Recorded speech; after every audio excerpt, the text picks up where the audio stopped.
Vinesh Phogat medal రాబట్టడంలోనే కాదు పోగొట్టుకోవడంలోనూ జాతి మనసు గెలిచిన ఏకైక క్రీడాకారిణి. ఏమి ఈ రెజ్లర్ చరిత్ర ఘనత? ఏమని చెప్పాలి? ఎంతని కీర్తించాలి? శబాష్! ఫైనల్స్ వరకు వెళ్ళి కూడా గోల్డ్ సింగిల్ పిన్నీస్ కూడా దక్కకపోవడం, ఇది ఆమె ఒక్క ఏడుపు మాత్రమే కాదు, దేశం కాదు ప్రపంచపు బాధగా మార్చేసిన అభినవ శ్రీశ్రీ వినేష్. తండ్రి లేని పిల్ల, తల్లి పెంపకంలో పెరిగిన ఈ పిల్ల తనలాంటి ఎందరో ఆడపిల్లలకు ఆదరవుగా నిలిచిన గడుసు పిల్ల.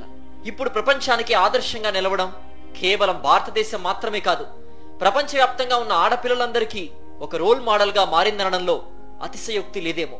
అలాంటి ఆడపిల్ల మన ఇంటి ఆడపిల్ల అయినందుకు మనమంతా గర్వించాల్సిందే. నిజానికి వినేష్ ఫోగట్ కి సంబంధించిన ట్రాక్ రికార్డ్ మొత్తం మనకు వికీపీడియాలో దొరికేస్తుంది. ఇక్కడ సబ్జెక్ట్ ఆమె బరిలో దిగిపట్టే పట్టు విడుపు కానే కాదు, ఆమె బరి బయట కూడా ఒక రెజ్లరే. బరిలో మెడల్, బరి బయట కామాంధుల మెడలు వంచడం అనే ప్రక్రియలోనూ ఎక్స్పర్టే వినేష్.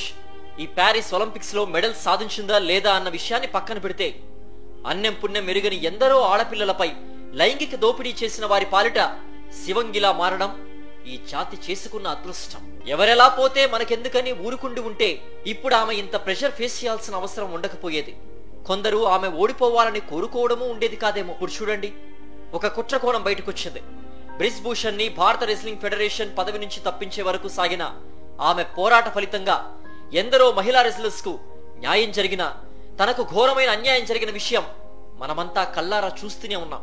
సాటి ఆడపిల్లల్ని కాపాడిన ఒక ఆడపిల్ల, బంగార పట్టు పట్టాల్సిన ఒక భల్లూక పిల్ల బరి బయట నిలబడిపోతే ఏమైపోయారు ఇందరు క్రీడాకారులుండి?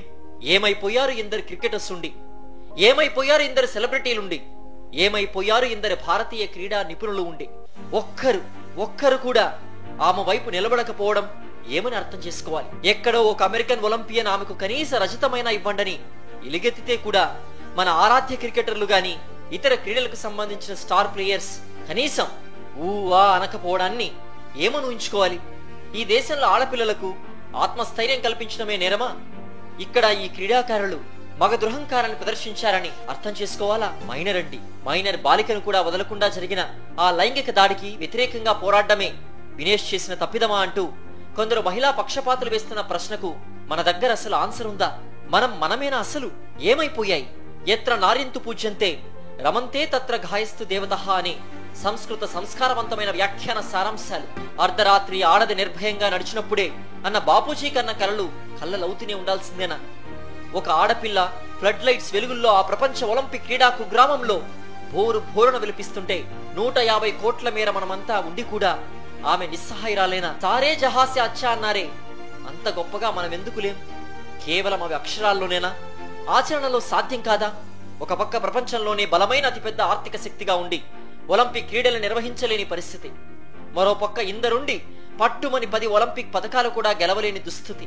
వస్తున్న ఒక్క పథకాన్ని కూడా ఒడిసి పట్టుకోలేక ఇక్కడ మనలో మనమే కుట్రలు చేసుకున్నామా అన్న అనుమానాలు వెలువెత్తుతున్న వేళ ఈ దేశంలో పుట్టినందుకు గర్వించాలా, గుండెలవిసేలా ఏడ్వాలా? అర్థం కాని అగమ్య గోచర స్థితి గతి. సారీ వినేష, నీకు మేం న్యాయం చేయలేకపోయాం. ఏ క్రీడా స్ఫూర్తి నువ్వు ఒంటరి కాదన్న ధైర్యాన్ని ఇవ్వలేకపోయినందుకు మమ్మల్ని క్షమించు, వీలుంటే శపించు. ఎందుకంటే మేమంతా అందుకు అర్హులమే. ఏది ఏమైనప్పటికీ నీకు కంగ్రాచులేషన్స్ చెప్పకుండా ఉండలేకపోతున్నా. నీ ద్వారా రావాల్సిన ఆ ఒక్క పథకం కోల్పోయినా ప్రపంచవ్యాప్త హృదయాల్ని నువ్వు గెలిచినందుకు, ఇంకా గెలుస్తూనే ఉన్నందుకు మాదెలాగూ ద్రోహబుద్ధే. అదే సమయంలో నీది ఇతరులకు సాయం చేసే మంచి బుద్ధి. ప్రతి ఆడపిల్ల ఆక్రందన నీదనుకునే గొప్ప బుద్ధి.